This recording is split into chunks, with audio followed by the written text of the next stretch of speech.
and welcome to Diverse and Inclusive Leaders, the Fireside Chat series where I interview the most inspirational and thought-provoking leaders of today and unearth their unique stories of diversity and inclusion to help inspire, educate and motivate others. My name is Layla Mackenzie Dellis, and this morning I am joined by my all-time TV hero, Clive Myrie.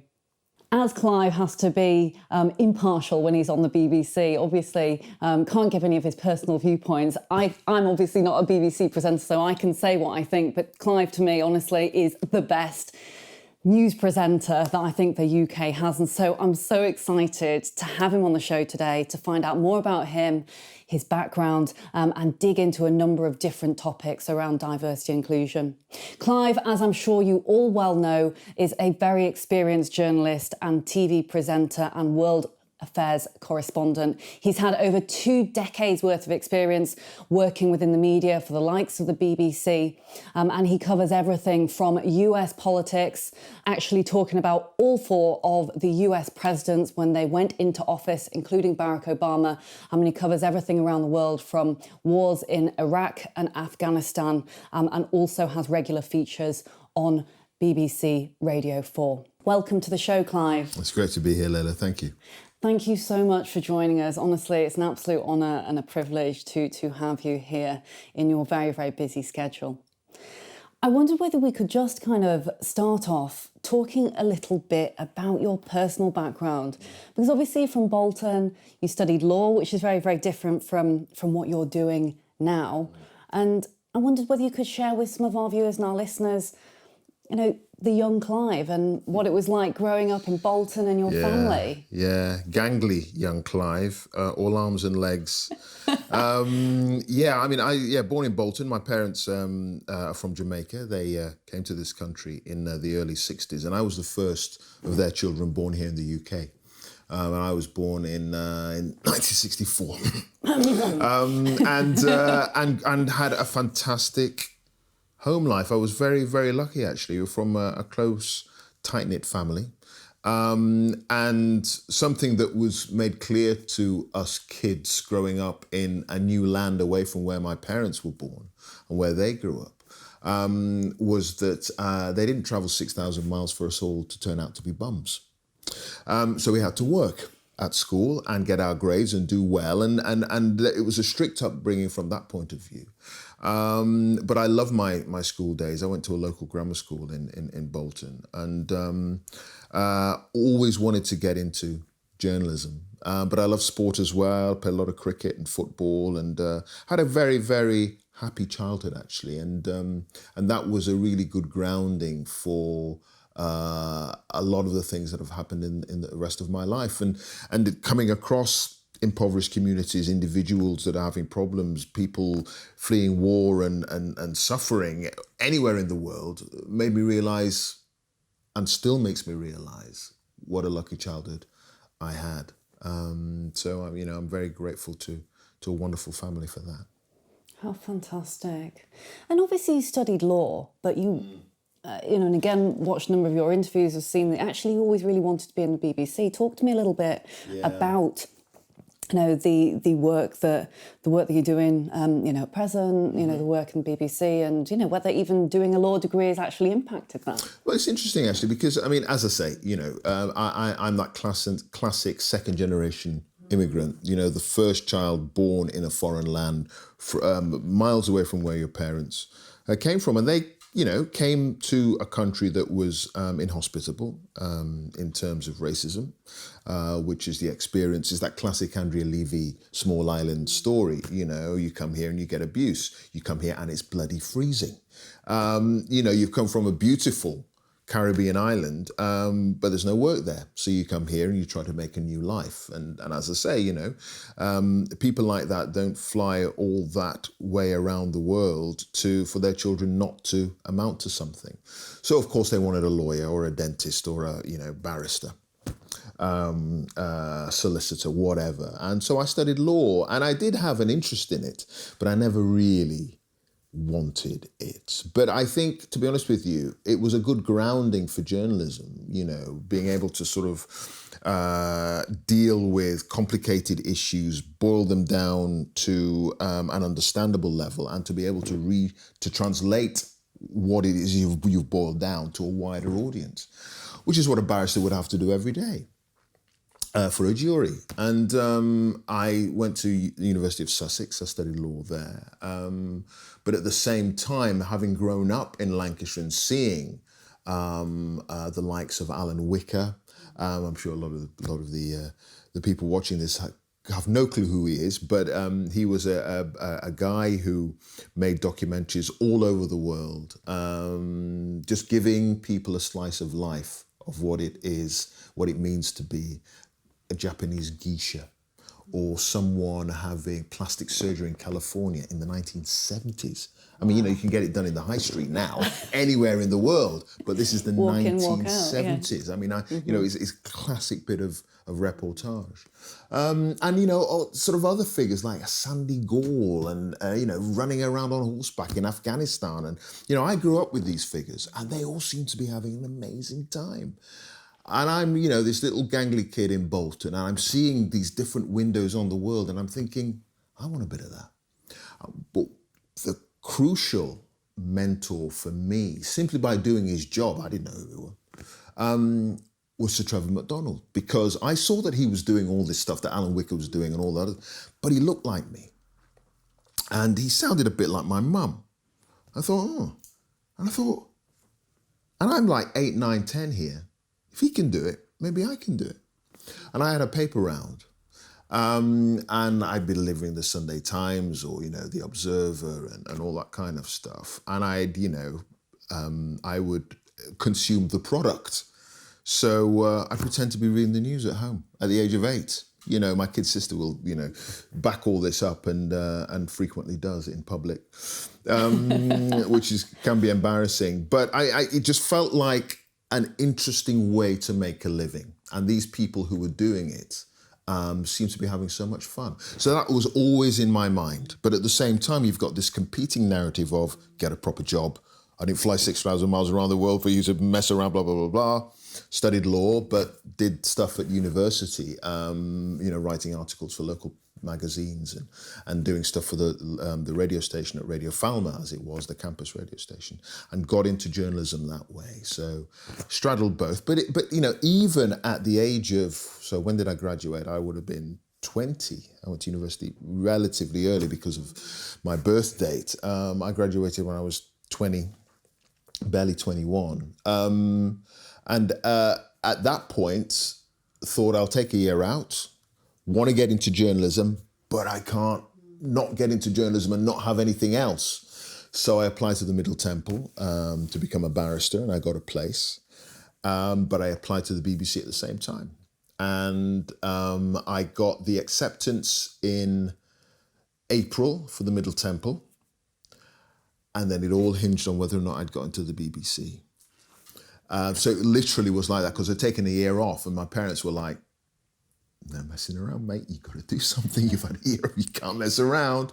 So I had the place in law, but I didn't really want to. So I applied for this course, BBC course, 3,000 people, 12 places. Am I going to get it? Get in. Yes. So I said to the Middle Temple, I'm not going to become a barrister, so I joined the BBC. But now I've got lots of friends who did go to the Middle Temple and are all a hell of a lot richer than I am now. So there you go. But I'm sure I'm having more fun.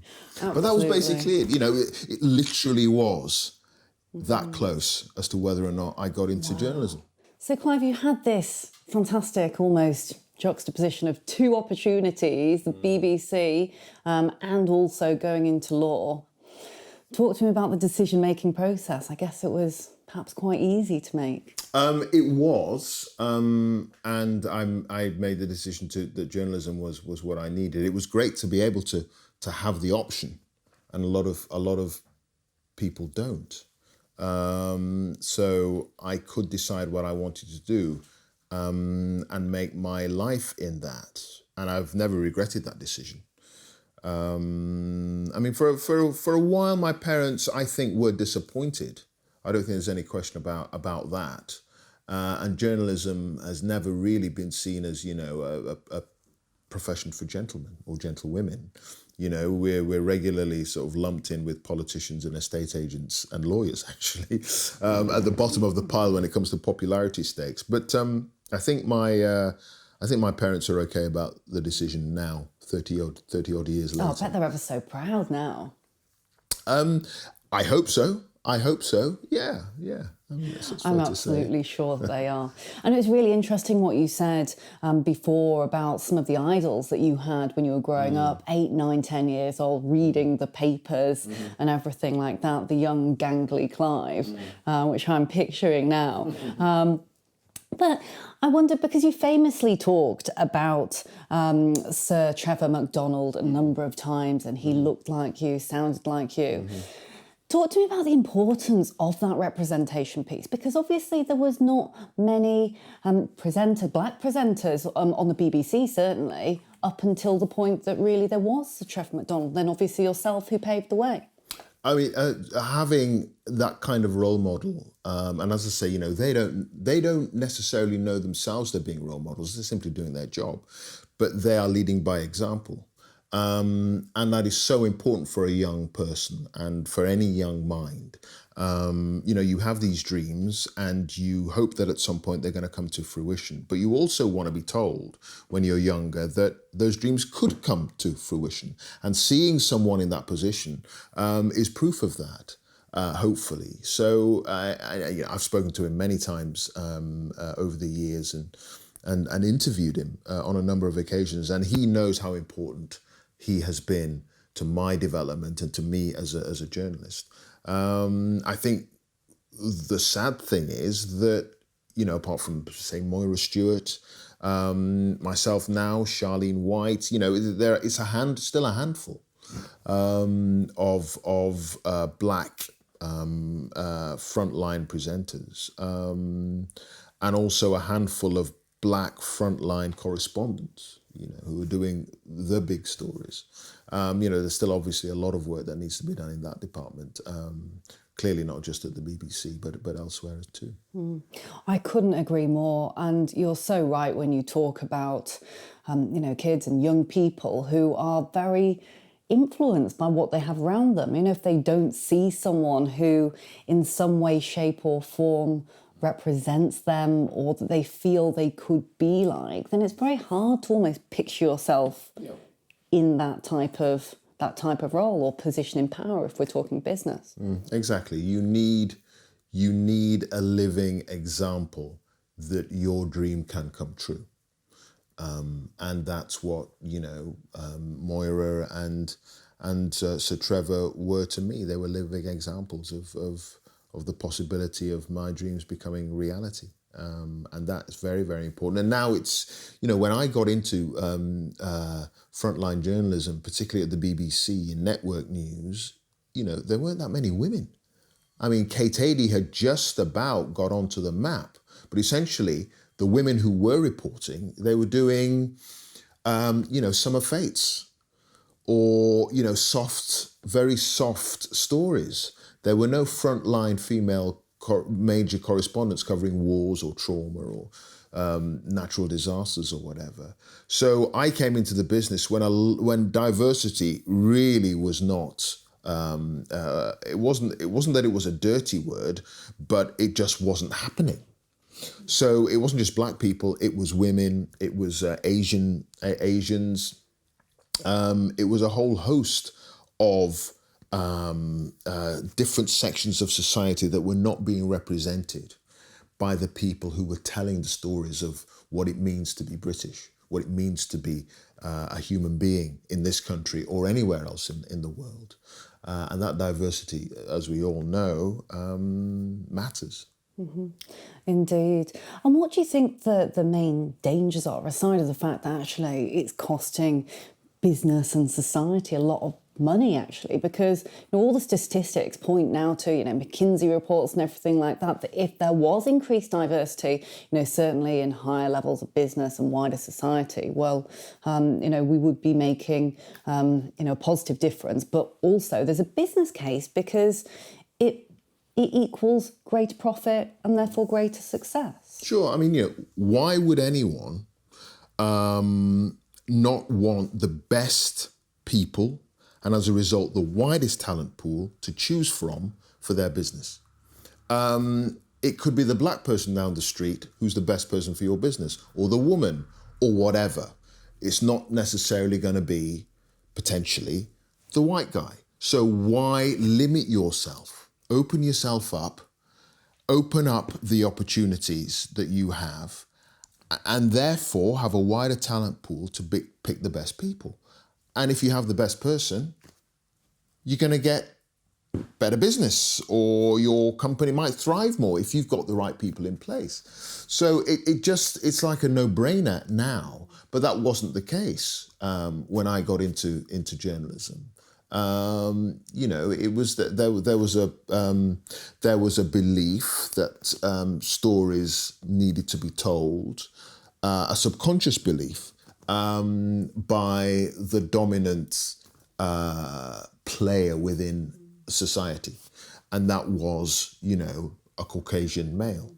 That has changed, and thank God it has. Do you think that was part of your driver for success in a way as well? Because clearly you're incredibly resilient, you're obviously very intelligent, having done the law degree and everything like that, and being where you are to cover these very complex stories. But it's this real kind of, this resilience and this will to succeed. Where has that come from? Is that, do you think... I mean, it helps if you enjoy what you're doing. That's the first thing. So, it's not a drudge. It's not frustrating or annoying because you enjoy it. So it's easier to put your all into it and try to get the best out of it. So that's the first thing. It's not a hassle. It's not a problem because I love it.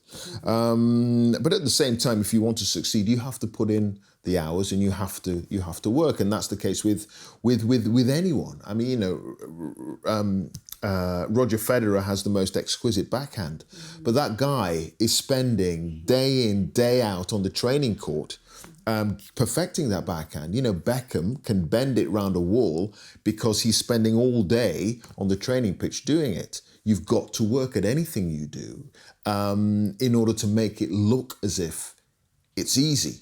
I'm not saying I make it look easy, but what I'm saying is that if there is any success in my career, it's because I've worked.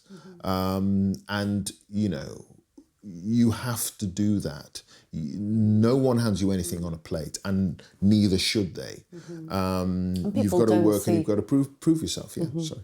So I was just going to say, and people, of course, with maybe the 5 minutes, 10 minutes, which is quite a long time on the news and the evening, they don't see all of the hours that you've been up, getting up in the morning, trying to press to find that story and all of the complexities that go on behind closed doors. Sure. I mean, there's a lot that goes on behind the scenes to get any piece on, and it involves a hell of a lot of people. I mean, it might be my voice and I may have written the script, but there are a lot of other people involved in getting anything done, and particularly in television news. I mean, we've got a whole crew of people here. There are a lot of people that I'm grateful for having worked with, who've helped me along the way, mentors and producers and editors who've helped me get to where I am.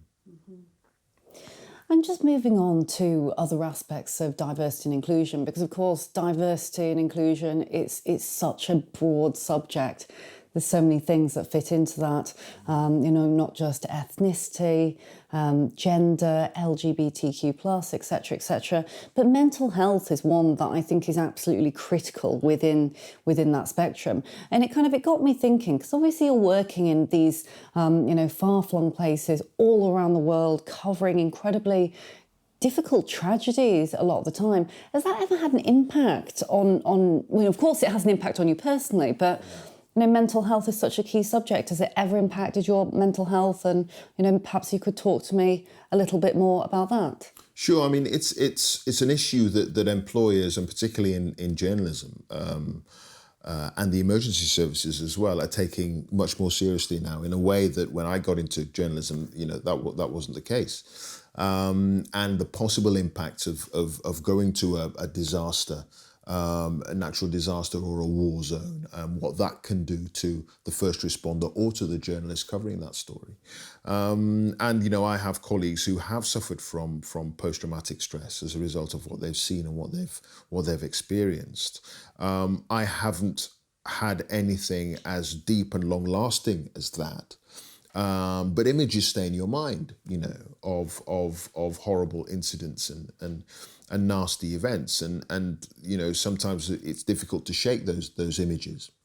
But one has to be aware that there could be something going on deeper that you're not aware of that could come out at some point. So the BBC has counselling. The BBC has, you know, people who you can go to if you've covered a traumatic event. I was recently in Sri Lanka covering the attack on 2 churches, 3 churches I think it was, in the country. And, you know, the BBC got in touch as soon as I got back to say, you know, are you okay? In fact, I got the email when I was out there, actually. You know, if there's anyone you need to talk to, blah, blah. So the BBC is hot on that kind of stuff now, and it's important. So, Clive, I just wanted to go into a little lightning round just to finish things off, because you know I could sit here and talk to you all day, and I know that you have time limitations because you've got to go off and report on very important issues. So I'll start with the first question, biggest one. What has been your secret to success, do you think? Hard work, and having people who over the years have believed in me and were willing to champion me and give me a break. And, you know, and luck. Luck is always important, being in the right place at the right time. So hard work, champions, mentors, and luck. And I think that's a pretty good combination. And what about authentic leadership? What is authentic leadership to you? Because you have a very unique style, which I think... Authentic leadership. I suppose it's understanding the people that you're working with and allowing them to bring to the table their own idea of what success is, letting people be themselves, not trying to sort of mold or beat the individuality out of someone, but hope that their individual ideas and traits and feelings can contribute to the whole pie of success. So it's allowing people to be themselves, to help the greater good of the company or organization or whatever, and letting people be individuals, you know. I think that's an important part of leadership, absolutely. And what about the most challenging versus the most interesting piece that you've had in your career to date? Challenging, interesting. That's a really good question. Everything I do, I think, and I'm really lucky in terms of the stories and telling the narratives of people's lives, because essentially what journalism is, you're telling stories about people's lives. It might be Boris Johnson's life and his ideas. It might be Barack Obama's. It might be, you know, the woman Brenda from Bristol who doesn't want any more elections. You're just telling stories from different people's lives, different perspectives, and that's essentially. Oh, sorry to interrupt. No, go on. I was going to say, is it ever challenging actually to be impartial? Because of course, as a representative of the BBC, you know, it's a well-rounded view of what is happening, and we all have our own personal emotions and things that we feel about certain subjects. Absolutely. Is that ever challenging to keep it in? It's challenging all the time. And I would hope that I would never become so inured to what's going on around me that, you know, I can find the middle ground of everything, because I think that would make me really quite boring. I do have to make sure that my reports are objective and impartial and try to put the many different sides of an argument. But you don't want to dumb something down to the point where it's so vanilla, so on the one hand, and on the other hand, that is pointless. And what does a viewer get out of that, really? So it depends on the situation. You cannot cover the war in Bosnia or Nigeria, an attack by a mad gunman in America, and not be emotional and not be on that side of the argument, because I think you'd be a robot. And I think it's important that any news reporter gets across that they're human beings. And I think that's critical. But particularly when it comes to politics, you've got to steer a middle ground. But if something is dumb and ridiculous, I think you should be saying it's dumb and ridiculous. Maybe not in those words, but, there are ways of getting across skepticism. If the whole world is showing skepticism, why are you putting the other side if it's a dumb thing in the first place? I don't agree with that. And I think that makes the journalism more interesting, and it makes it more human and more relatable for someone watching. If someone's being a dickhead and everyone knows they're being a dickhead, you should say they're being a dickhead. Talking of dumb and ridiculous and dickheads, actually, I know it was...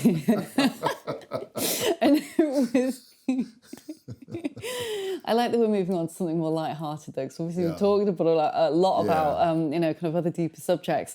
Yeah. But there was something that I'd seen, I think it was on YouTube, about you calling Tyson Fury a dickhead. Now, I know that you didn't say that, but clearly it was misinterpreted. Has there been... Talk to me about that, and also have there been instances where, people have misinterpreted things the wrong way? I mean, people can sort of think they hear things and actually that wasn't what was said. It's that classic thing, I was taken out of context. Or, the full context wasn't presented in the interpretation. I mean, there are all those silly caveats, but I mean, this particular incident involves sports personality of the year.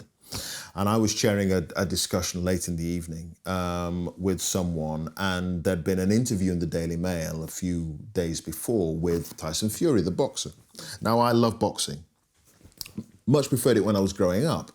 The likes of Muhammad Ali and Thomas Hearns and John Conte in Britain and Frank Bruno. And I mean, pugilism is a brutal sport, but it's an amazing sport, and at the highest level, the skill that's involved is incredible. And I grew up with boxing, and my family loved boxing. So I was genuinely excited that a Brit had got back the heavyweight world title, and Tyson Fury, an amazing man. But he'd given an interview in the Daily Mail where certain ideas of what it means to be the right kind of individual living in the world came out. And, he wasn't particularly complimentary about homosexuals, same-sex couples. He had a particular view when it came to a woman's role in society and certain misogynistic elements there. But, he's not... and this is just an assumption, I've never met him. Simply going from this in-depth interview, I never saw him as a malicious person. He just had these particular points of view. So it was a bit of a knob, really. I mean, not a horrible person, just a bit of a knob. And it was late at night, so I looked at my watch in the middle of this discussion, and I said, it's after the watershed, listen. And I was asked the question, what do you need to do to become Sports Personality of the Year? And I said, listen, you cannot be a dickhead and be Sports Personality of the Year. That's what I said. Now, everyone interpreted that as me calling Tyson Fury a dickhead, when actually I didn't. You didn't. Classic case of misinterpretation. Well, look, I mean, it was a HuffPost that picked it up, and it ended up in all the newspapers. And my boss called up and said, a bit of an issue here, but you're going to have to apologise for the word dickhead, because we have had a complaint from, I don't know, Sheila in Kent or something. And I said, yes, I fully agree. If Sheila in Kent was upset, then I did look at the clock to make sure it was after the watershed, and he said, yeah, I understand, but we're going to have to apologise for that. And that was it. That was it, and that was absolutely right. And BBC were the perfect employers in doing that, because I didn't actually call him a dickhead. You didn't. Very good. Brilliant explanation, Clive. And what about the highlight of He your threatened to knock career? my block off. Actually, no, he didn't. I know. He didn't actually. My brother-in-law said, "God, you said that. Do you have any idea what would happen if you were in the ring with him?" And I'm like, yeah, I'm a journalist. I read the news and he's a professional boxer. He said he'd knock your head off your shoulders. I said, of course he would. He's a boxer and I read the news. I read out aloud for a living. So, but no, I mean, I think he had a bit of a downer on the BBC for a while after that. But I mean, the guy's dealt with mental health issues and has been a passionate advocate for society, dealing better with individuals who have those issues.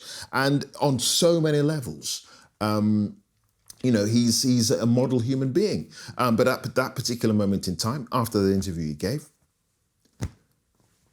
he may have been a certain thing. And like you say, everyone is human. We all need to understand that. And everyone has got their good parts at the end of the day. Not everything is necessarily meant with malicious intent. No, absolutely. And the biggest highlight of your career? Yeah, I get asked this every now and again, and I think about it quite a lot. And there have been some amazing things, and I've been very lucky to see so much of what's happened on a global scale over the last 25, 30 years of doing this job. But I mean, it still, for me, boils down to being in America when Barack Obama became president. Not only when he won the election, but also his inauguration.